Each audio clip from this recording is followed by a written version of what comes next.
배 모양이 같지만 실제 이제 배 모양이고요. 배라고는 할 수는 없고요. 그 헐사이드는 이제 스트럭처 구조물로 봐야 됩니다. 그리고 FPS는 자기가 어떤 그 동력을 가지고 이동하는 건 아니고요. 스스로 움직일 수는 없고 다른 배를 통해서 이제 끌고 가서 이제 어느 그 원유 시추하는 데서 이렇게 하게 됩니다. 그래서 이 정도로 이제 FPS를 이제 알아봤습니다. 자, 다음으로 세 번째 이제 셰일가스에 대해서 알아보겠습니다. 셰일가스는 요즘에 신문에서도 많이 봤을 겁니다. 원유가가 왜 떨어졌느냐, 또 미국에서 셰일가스가 나온다, 또 해양의 프로젝트가 줄어들었다 하는 것들이 약간의 셰일가스하고 연관이 있습니다. 그래서 해양 플랜트하고 셰일가스는 틀린 거죠. 해양 플랜트는 바다에서 뽑는 거고 셰일가스는 육지에서 뽑아내는 겁니다. 그래서 이제 상반되는 건데 이게 이제 어떤 관계가 있는지 그래서 셰일가스에 대해서 이제 알아보도록 하겠습니다. 그럼 여기서 얘기하는 셰일가스 하는데 셰일가스란 도대체 뭐냐? 그래서 그 셰일이라는 게 어쨌든 암석층을 얘기합니다. 그 암석층에 갇혀 있는 가스를 셰일가스라고 그럽니다. 그 암석층의 이름이 셰일이라는 거죠. 그래서 셰일가스는 그 땅속에 진흙이 이제 수평으로 퇴적돼서 이제 수분이 다 빠지고 나서 그 진흙 최저암층에 세일층이 있다는 거죠. 그래서 이 세일층에 갇혀 있는 가스를 셰일가스라고 합니다. 그래서 이 셰일층은 지하 150m에서 3000m 이하에 존재하게 됩니다. 그래서 그 지하 땅을 파고 들어가서 이제 이 가스를 뽑아내야 되는 거죠. 이 셰일가스는 그 셰일가스가 있는 층 위에 그 암석층이 있죠. 그러니까 돌이 이렇게 딱 갇혀 있고 그 밑에 이제 셰일층이 있는데 거기서 이제 가스가 있다는 거죠. 그래서 그 상당히 그 채굴 하기가 힘든 그런 그 가스입니다. 셰일가스는 그 화학적 성분으로 전통적으로 천연가스와 동일하고 난방, 그 다음에 발전연료, 석유화학연료로 사용되고 있습니다. 셰일가스 매장량에 대해서 알아보면요. 2010년 기준으로 확인 매장량이 187.5조 입방메다. 그 다음에 잠재적인 매장량은 635조 입방메다고요. 그래서 이제 그 확인된 매장량이란 거는 2010년도에 확인 가능한 매장량이고 아마 잠재적으로는 이 정도에 매장돼 있을 거다. 그래서 그 수치로는 좀 감이 안 가는데요. 이거를 이제 현재 확인 매장량은 전 세계가 약 59년 정도 사용할 수 있는 양이라고 그럽니다. 굉장히 많죠.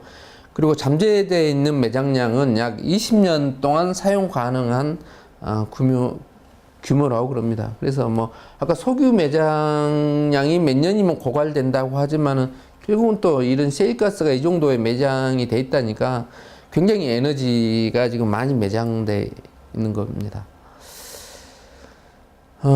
셰일가스 매장 분포에 대해서 보면은요, 그 기존의 그 전통 가스는 주로 공급처가 중동이었습니다. 중동이 41%, 러시아가 24%가 집중돼 있었죠. 그래서 최근에 러시아 경기가 어렵다는 거는 그 가스를 팔아서 러시아 경제가 유지됐는데 이제 셰일가스가 이제 미국에서 생산됨으로 인해서 이제 러시아가 경제적으로 어쨌든 상당히 조금 어려움을 겪게 됐었죠. 그래서 셰일가스는 전 세계에 고르게 분포되어 있다는 겁니다. 그래서 32개국이라고 했었는데 2013년도에 추정 매장량이 17.8% 증가해서 결국 41개국에 매장이 돼 있다. 그리고 그 중국이 기존에는 셰일가스가 가장 매장량이 많았다고 그랬는데 2013년 조사에서는 미국이 중국을 제치고 셰일가스 최대 매장국이 됩니다. 그래서 현재 셰일가스 생산하는 것은 주로 북미 지역에 집중되어 있습니다. 그래서 앞전에 말씀드렸듯이 셰일가스는 암석층이 있기 때문에 채굴을 하는 기술이 상당히 중요하게 됩니다. 예, 여 나오지만 이제 셰일가스는 어떻게 채굴 하는지 그 채굴 기술이 변화에 따라서 이제 경제성이 결정되는데요. 셰일가스는 1800년대에 발견이 됐다고 합니다. 그러니까 한 200년이 넘었죠. 그리고 최초에 1825년에 시작이 돼서 이때는 이제 채굴을 했는데 이제 경제성이 부족하고 뭐 채굴 양도 미미했겠죠. 그렇게 있다가 2000년대 전후로 해서 이제 가스를 채굴하는 기술이 이제 발전하게 됩니다. 그래서 그 수평정 시추 기술하고 수압폐쇄 기술이 이제 발전돼서 이게 그 경제성을 확보하게 됩니다. 그래서 이런 시기에 또 국제적인 천연가스가 가격이 상승하게 됨으로 인해서 이제 본격적으로 2000년대 이후로 그 셰일가스를 생산하게 됩니다. 미국이 주로 셰일가스를 지금 현재 많이 생산하고 있는데 2000년대에 1100억 입방메다를 1년에 뽑아냈었는데 2010년도에는 1359억 입방메다를 생산했고 그런 기존의 13배가 증가했고요. 그 셰일가스 코스트 이게 중요한데요. 2007년도에는 72.4달러 그러니까 1000입방메다를 채굴하는데 72.4달러의 코스트가 들었는데 이제 아까 채굴 기술이 이제 발전하면서 2010년도에는 30.4달러로 하락을 했답니다. 그래서 전통 가스에 비해서 코스트가 66% 수준이다. 그래서 이제 경제성이 이제 확보가 된 겁니다. 그럼 채굴 기술의 개선 및 경제성이 어떻게 변화했느냐면요. 셰일가스 채굴 기술, 수평정 시추와 수압폐쇄가 결합되어 있다. 그래서 예전에는 이제 셰일가스를 채굴하려면은 수직으로만 이렇게 채굴을 했었는데 이제 2000년대 이후에는 수직으로 들어가서 수평으로 이렇게 이동하는 그 기술이 이제 개발이 됐다는 거죠. 그래서 수평정 시추라고 그러는데요. 그러니까 수직 방향으로 암석층을 뚫고 그리고 수평으로 다시 저장층을 지집한다는 거죠. 그래서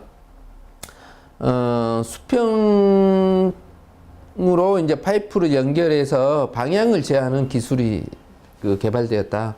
그래서 시추관 길이 그러니까 수직으로 2에서 4km를 뚫을 수가 있고 그 상태에서 1.5km에서 3km 정도를 이렇게 뚫을 수가 있다는 거죠. 그래서 시추 길이가 2007년도에는 1000m에서 2000m였지만은 2010년도 이후는 3000m까지 확장되었답니다. 그래서 보다 많은 셰일가스를 생산할 수가 있습니다. 그럼 또 이렇게 채굴 과정에서 이제 여러 가지 이제 단점들도 나오게 되는데요. 이제 주로 수압 폐쇄. 그러니까 이제 아까 얘기했던 그 기술이 암석층을 수압으로 폐쇄해서 파내가는 기술인데 수압 폐쇄를 하게 되다 보니까 유체가 사용되고 그 유체는 90.6%가 모래가 88.9%, 그 다음에 화학 물질이 0.5% 정도 됩니다. 그렇게 주로 물이 90% 이상이 되는 거죠. 그 다음에 화학 첨가물이 들어가서 이제 이걸 회수하는 과정에서 지표면에 이제 식수염이 오염될 우려가 있다는 거고요. 그래서 이제 시민단체에서는 항의를 하게 되고 지자체에서는 이런 셰일가스를 개발을 못하게 법제화하는 그런 이제 일련의 일들이 이제 발생이 됩니다.